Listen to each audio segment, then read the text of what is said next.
think I'm really grateful I stopped to They're talk not. to I you. wouldn't say they're healthy. Plant-based, whole food, plant-based is the way to go. Yeah. But there's nothing wrong with them. You know, they are okay I now and again. I have a different view. Okay, but you and don't that's have to fine. eat them. No. So I'm going to call time on this now. That's fine. And I'm going to go and use the loo and then have a little wander around. So it depends how long you're going to be. I wasn't desperate. All right, You Louise. can leave it I'm there. going to stand in shot. Louise, do you want to just come a little bit closer? You're not in shot. I can assure you. You don't want to be in shot today, Louise. I really okay. don't know. Okay, so like I say, my name's Tim, Louise. Nice to meet you.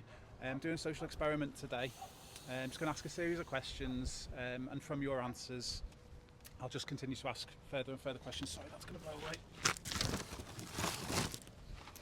Okay, so the social experiment is largely to do with our relationship with others in society and in our communities. Okay. So what would you say, Louise, are some important facets of a good society? Oh my goodness. I think for me it's being kind, it's accepting people, it's not being judgmental. I have a big thing at the moment with my girls is hope but don't expect, so not to have expectations of others, to treat people how I would want to be treated, and to give back. For me, I think giving back is really important. Yeah. That's it. I'm going to stop there. Yeah, no, that sounds really good. Would you also so sort of fairness? Would you say Yeah. fairness, treating people as you'd want to be treated Yeah, yeah. yourself? You said that yourself. Would you? It sounds like you sort of leaning that way. So being sort of having empathy for other people, Empathy, kindness. I think you was the word you empathy and used. compassion. And compassion. You know, for me, whenever I would speak to somebody, one of the big things for me is about not taking things personally. You know, if I can speak to somebody and they're rude to me, it probably says more about what's going on with them than they've taken an instant dislike to me or something like that. It's you don't know what other people have got going on in their lives that would make them behave like or how that. they've interpreted that information. They Yeah. might have misinterpreted it, or Yeah. or you could potentially Yeah. as well. Right? Yeah, I get your point. I'd be inclined to agree as well. Would you say that extending that as well is also important factors such as allowing people freedom? Freedom is an important thing. Yeah, freedom. I think freedom's really important. I think you have to be a bit careful. I think with anything comes responsibility. You know, so we're all free to behave exactly how we want, but with that comes a responsibility. Yeah. So you have to make good choices, I think, or responsible choices. Yes. So that's where I would go with that. So what? Yeah. So if I'm understanding you correctly, it's about the importance of allowing people freedom, their liberty, but there are limits to that. You know, it's not just sort of you do whatever you want with that freedom. There are limits. You've got to be responsible with that freedom that you have. But Sense of responsibility. I think there are kind of society limits, but I think there are also essentially you could do whatever you want, but I don't know, do really bad stuff, but then with that comes the responsibility, and you do it knowing that there might be consequences. So I think with every choice or with every decision that you make comes responsibility and comes consequences. Okay. You know, so it's not just doing what you want, it's doing what you want but accepting the consequences and taking responsibility for that. That's really well said.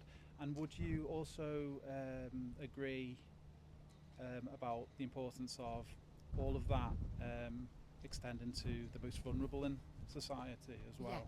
Yeah, absolutely. Yeah. Okay.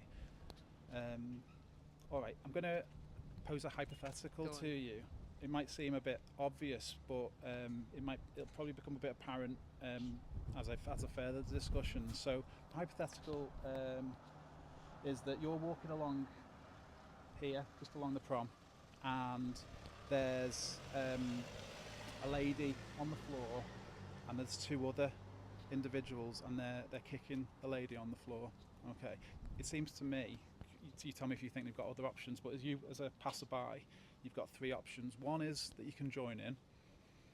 Okay. Two is that you can walk on by, or three is that you can tell them to stop and try and stop them as best you can to the best of your ability. Are you going to ask me to pick which one now? I Yeah. do. Yeah. Which one would you do? Okay, I'm not going to walk by. Presumably, you're not going to join in. I'm not going to. I'm not going to. I'm getting that sense about you. Yeah, I'm not going to join in. I'm not going to walk by. Obviously, I'm very aware that I'm not the biggest built, not the tallest, and I'm a woman. Yeah. And I would take a view as to whether I can intervene or whether I would Sure. I'd get help. Because I just sensible. Yeah. There's no point in putting myself. It's like, you know, when you dive in to help someone who's drowning and you can't swim, that's two people at risk. So I would do something. Yeah. It would depend, you know, what I would do. You know, I'd either go and get help, I'd call 999. If it was realistic that I intervened, I'd intervene. Yeah. But I would take a view based on the risks, basically. I think that sounds really sensible. What if there was absolutely no risks to you? Say it was you were really confident that they were, I don't know, maybe sort of relatively young children, and you felt that, you know, or for whatever reason you were confident that there was no risk of you coming to physical harm, of stopping them, telling them to stop, sort of no reprisal, no risks to you. Would you? Again, I would take a view because I'm also acutely aware of my own. I don't know. Is it safeguarding, well-being? I think I'd have in the back of my mind whether it was a scam and someone was trying to pull one over on me. Right. You know, lying on the floor hoping to get my sympathy. I'd put my bag down and so I think I would have that at the back of my mind. Yeah. But generally I would always okay try then and help. Yeah, no, and you'd laugh now because I'm just holding my bag because I've had a habit. You know, you hear about these things and I come from a place of trust. And I think I'm incredibly aware now that I can't always come from that place and be safe. And it's not that you've made me feel unsafe or anything, but I've just had okay, it's just a being aware and you know, no one else is going to look after me this morning. Yeah. You know, sorry. No, I think I totally understand where you're coming from, because it's like, you know, going back to what you were saying about treat others as you'd want to be treated, but you can't necessarily rely on everyone treating you as you treat them. No. Yeah. If there was, you had a magic wand though and you could just stop that, would you do that? Would you stop that happening, that incident? If you could stop that person getting hurt, you'd do that. Yeah. But I'd also probably want to understand what had made somebody want to kick 12 bells out of someone. Sure. You know, that's possibly not my place, but I would also. Again, I think it comes back to what I was saying before. You know, if somebody is rude to me, I would always probably want to understand why. You know, because if I'm working on the assumption it's not something I'd done, I think I'd probably want to try and help. Yeah. Anyway, okay. that's me. That's really useful. Thank you. So, about halfway through, I'd say, really, of the discussion. One of the things that I want to ask is, just a quick summary. It seems to me very much that you've got a clear sort of ethical code, if you like, of treating people as you want to be treated yourself, treating them with empathy, particular focus on the vulnerable, and protecting them and keeping them safe and you know. They might not be able to look after themselves as much, so you know there's more of a responsibility on us that who can help them to help them, showing compassion, showing empathy, allowing people freedom, but it only goes, you know, they've got to have responsibility with that freedom. They can't just use that freedom to say, well, I can do whatever I want. And that was part of the reason I said about that. Well, you know, those people, if you challenged them, maybe they could have said, well, I've got my freedom, I want to do what I want. But that's an example of how you were saying, well, it comes with responsibility and limits. You can't, it's not just an anarchy. You can't just do whatever you want to do, because I suppose if it impacts others, that's the point, isn't it? If your actions negatively impact others, then that's where your freedom should probably be restricted, isn't it? Your actions. I don't know, is it being restricted or is it that you accept the consequences? Because if you go to jail for, you know, kicking someone, then that's you saying, well, I can just do it anyway, but actually I'll accept the consequences. It's not what I would do, and it's not what I would sign up to. But I suppose though that if someone had been seriously injured in that or died, it'd be scant consolation to the family of that individual to say, oh well, they you know they've gone to prison. It doesn't make it morally acceptable, does it, to do that sort of thing? Would we agree with that? Yeah. Okay. What if that individual that was on the being kicked was not a human? If they were an animal?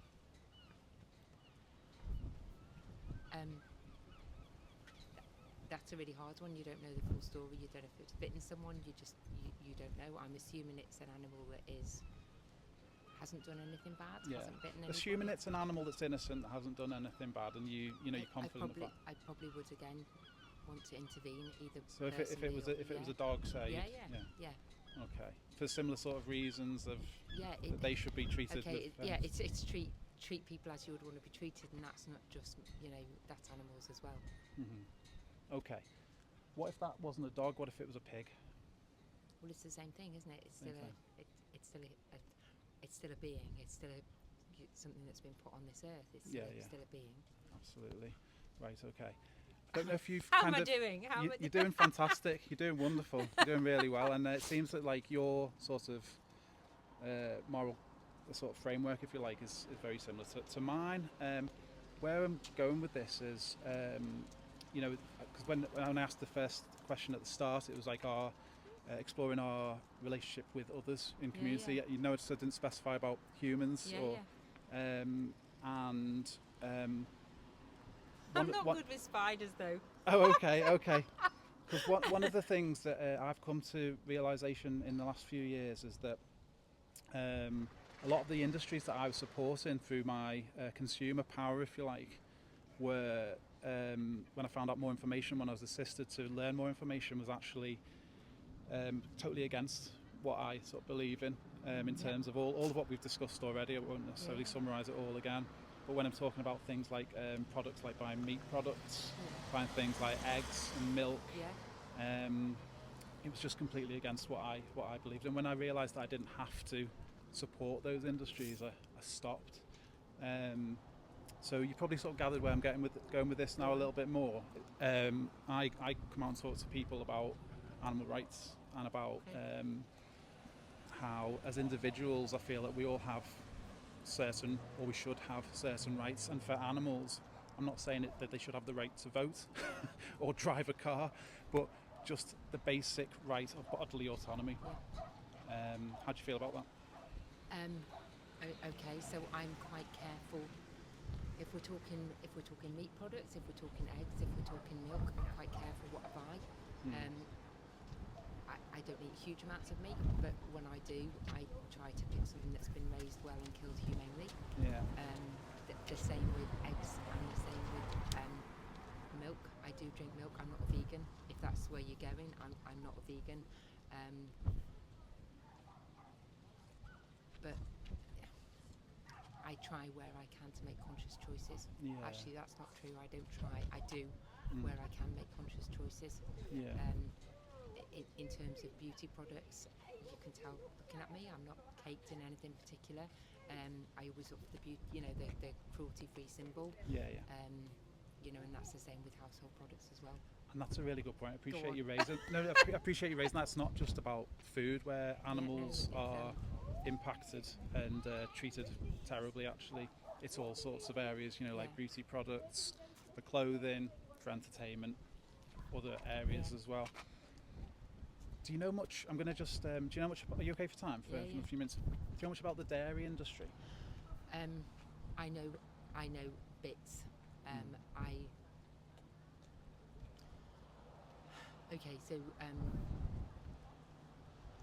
Based on what you've said and what we've discussed, I'm also going to put myself and say I am a human, and I make good choices a lot of the time. Sometimes I have to make the best choice for me based on two bad choices, and I have to pick the one that's the least bad. I don't know if that makes sense. I know a bit about the dairy industry. We don't have solely dairy. We do have some plant-based products too. Really? And certainly plant-based milks as well. We have some of those.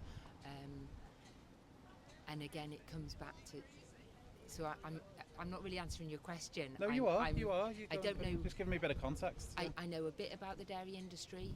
I know enough to choose to say that I'm very fortunate to be in a position that I would buy organic wherever I possibly can. Where you what? Sorry. I would buy organic, or I would buy pasture raised, or whatever, whenever I can. But it's also the balance of when you look at. I'm guessing you're going with milk, yogurt, and all those kinds of things, alternatives. Talking about dairy at the moment, just right now. They're full of loads of other stuff that I wouldn't want to put into my body. Gums and gelatin and all that kind of stuff. So it's sometimes it comes back to do I pick just milk, which is just milk, or do I go for 65 additives and a few other stuff, and I would go with milk. Yeah. So that's where I am on dairy. So the health side of things is certainly obviously important, as well as is the environmental side of things as well. We haven't touched on that yet. Where I'm coming from primarily is about the rights of the animals not to be caused harm when it's not necessary. So with dairy, cows produce milk because they're kept in a state of pregnancy or readiness for absolutely, pregnancy. yeah. So do you think the farmers wait around for them to get pregnant, or do you think No, and they get them pregnant? I am aware. Do you know of the about issues. the process of how it happens? I know enough to know. Let me just summarise for you. So, I really don't know if I want to go into that now, Tim, to be honest with okay. you. Right. I really don't know that I need to. Yeah. I feel really uncomfortable going into. I know it's not wholly humane. I know there are inhumane aspects of it. I don't really want to go into it now. It's really, really cruel. And I think that as a consumer of it, you should know what you're paying for if that's what you choose to pay for. And I know it's difficult. Like, I've got family, friends, most of them aren't, vegan. You mentioned the word, that is the word, because all that means in essence is respecting animals, not to use them as commodities. Most of my family and friends aren't. A lot of them don't want to talk about it. There's, rather just sort of like willful ignorance about it. It's really not that I'm willfully ignorant. I know, I'm not saying you are. No, I know, but I have to balance it with. I do have to balance it with feeding myself and feeding my family as well. And I know there are issues. I know no system is perfect, because when you look at almonds, they use gallons and gallons of millions of gallons of water and all that kind of stuff. If you're going to go down, it's about half about dairy though. Yeah, it's a lot less than dairy. I don't think there's going to be a perfect choice, and it goes back to what I was just saying: is I have to pick the one that I can live with and is the least bad of the two choices that I'm faced with. I have to also think about my family as well. I suppose the thing is, though, I totally agree that sometimes you're faced with a bit of an ethical dilemma about which one's the right one to buy, and that can happen in industries such as clothing. You can if you had the choice between a T-shirt that you knew was as a result of child labour and one that wasn't, and you paid a little bit, had to pay a little bit more for that, you'd probably go for that one, wouldn't you? I know I would. But the difference is between industries that involve some sort of exploitation that we can improve. For example, if someone in Morrison's was being treated very badly, poor working conditions, we'd have things in place to try and improve that potentially. Unions and such, can advocate for that. And then there's systems that are designed specifically on exploitation, which is the dairy, the eggs, for clothing, those ones, they cannot exist without that exploitation. And I know when you said about humane, so humane actually means to show kindness and benevolence. So for these animals, it's never in their best interest what's being done to them. It's never to show kindness or benevolence. Okay. And I know you said you feel a bit uncomfortable about dairy, but I do just need to say we don't need dairy. Dairy milk is. Well, it's a nutrition for babies, isn't it? I'm aware of all of that. And I appreciate it's difficult because it's ubiquitous in our society. It's everywhere. But as we can slowly, even if you can't go the full way to rejecting all of it, I would just really encourage you to reduce. It sounds like you're already doing it to some extent. I'm kind of there. As the demand goes down and down and down, these industries will be forced to change. And we do have all different options now. If you eat meat, you can just reach your hand to try the alternative plant-based meats. Some of them are really good. Yeah, but then you look at them and you look what's in them, and they're toxic. They're not. They're not. Okay. If you'll hear stuff, disinformation like that from people like Piers Morgan and other sort of right-wing people. If you look into it, to Piers Morgan, okay. And I have a medical background, so okay. I'm gonna. Okay. I think. I'm really grateful I stopped. They're not. I wouldn't say they're healthy. Plant-based, whole food, plant-based is the way to go. Yeah. But there's nothing wrong with them. They are okay now and again. I have a different view. Okay, but you don't have to eat them. No. So I'm going to call time on this now. That's fine. And I'm going to go. I'm really glad. That's fine. Can I give you a little card just with a little bit more information? I know you said you feel uncomfortable with some of the stuff, and I'll just show you the card. So it's a DIY card. I don't know it's that I feel uncomfortable. I just don't want to get into a big, heavy discussion about dairy or not dairy today because You weren't expecting to come over for a talk, I No, presume. and that's not where my head needs to go today. That's I've got okay. other places I need I'll leave to you be this today. card. I would really appreciate it. Would you promise me you'll have a look at least one or two of these things, so when I in will your own I time? will have a look. So the first one's called Dominion. Can I just take a picture of it Oh, instead? take a picture instead. That's Alright. absolutely fine. Yeah. Can you tell me what your channel is? Is it? Yeah. Well, it's on here. Okay, go on. It's on Just here. take a picture. That'd be And then you can watch the conversation back. It'll take me a little bit of time to edit No, it. I'm it's not. When I alright. say edit it, Honestly. I'll only minimally edit it. I just need to. Um, I won't change any words or No, anything honestly, like that. it's fine. I'm just going to take that now. Can you move your finger? Sorry. No, it's okay. Let me just tell you what they are. Dominion is it's hidden footage of a whole spectrum of animal agriculture, and it shows just how brutal it is. I'll be honest with you, I couldn't watch most of that because it was just too upsetting. Like me, well, if you're like me and you couldn't watch that, the most important speech you'll ever hear by someone called Gary Yourofsky, he talks through it all, and it's very impactful. It will help you really understand. Challenge 22.